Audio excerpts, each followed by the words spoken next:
Ils sont jeunes, ils croient en Dieu, ils prêchent sans compter la bonne nouvelle, et surtout, ils se démarquent au sein d'un clergé très grisonnant et d'une communauté hexagonale de millions de fidèles vieillissantes.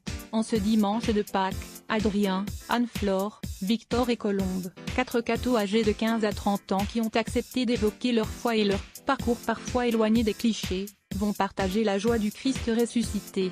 Le pape François compte beaucoup sur ces figures engagées qui incarnent l'Église de demain. En octobre au Vatican, un synode, assemblée d'évêques, leur sera consacré. L'ex-cardinal de Buenos Aires dont le dernier ouvrage sorti il y a mois s'intitule Dieu est jeune, vient aussi d'appeler la jeunesse du monde entier, à oser, à prendre des risques et à aider les chapelles à se rajeunir à l'heure, notamment, de la crise des vocations. Nous avons besoin de vous, les jeunes. Pierre vivante d'une église au visage jeune mais pas lifté, a-t-il martelé. Portrait de 4 d'entre eux. Adrien, 23 ans.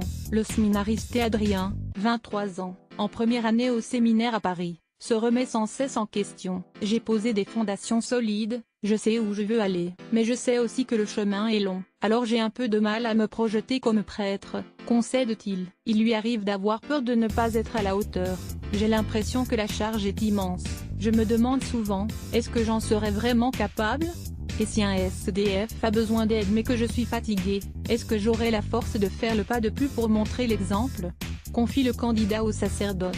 Il lui reste au moins 5 ans de formation pour répondre à toutes ces interrogations. Ce qui est sûr, c'est qu'il y croit. Depuis que je suis tout petit, je ressens en moi cet appel de Dieu à vivre avec lui, résume-t-il. Ce matin, il sera, un cierge dans la main, dans le cœur de l'église Saint-Séverin à Paris pour fêter l'amour du Christ, sa victoire sur la mort.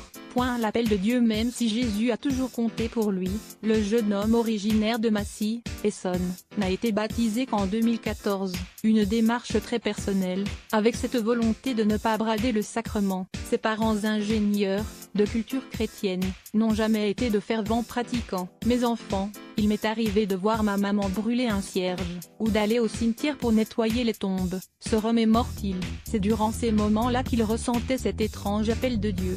Adrien, découvert dans le message chrétien l'importance du pardon des ennemis.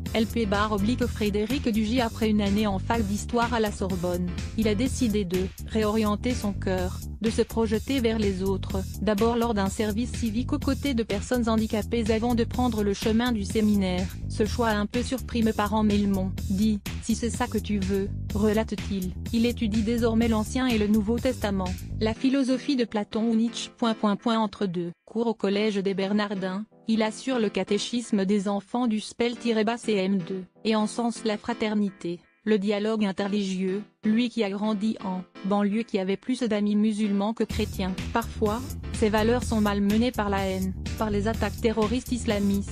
Je le vois avec mon propre cœur, ça peut générer une envie de repli. Mais pour avancer, il ne faut pas vouloir la vengeance. J'ai découvert dans le message chrétien l'importance du pardon des ennemis, souligne-t-il. Un fossé s'est creusé entre une bonne partie des citoyens et certains catholiques. Il a conscience également qu'un fossé s'est creusé entre une bonne partie des citoyens et certains catholiques sur de thèmes comme l'homosexualité ou l'avortement. La fracture, elle vient du fait qu'on n'arrive pas à s'écouter, analyse-t-il. Sans pour autant rompre avec la doctrine, il préconise l'approche au cas par cas. Les dogmes sont le fruit de siècles de réflexion. L'Église est exigeante pour faire grandir les fidèles, mais il y a une nuance entre ce qu'elle peut dire et ce que l'on peut faire. Le message, c'est que Dieu aime chacun de nous. L'outil, sœur Anne-Flore, 30 ans. Sœur Anne-Flore est membre de la congrégation des sœurs salésiennes de Don Bosco.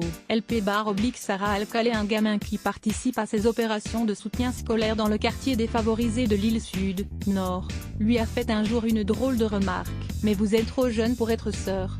Sœur Anne-Flore, 30 ans et pourtant belle et bien religieuse, membre de la congrégation des sœurs salésiennes de Don Bosco. Elle a fait sa profession, ses premiers vœux de pauvreté, de chasteté et d'obéissance le 5 août dernier.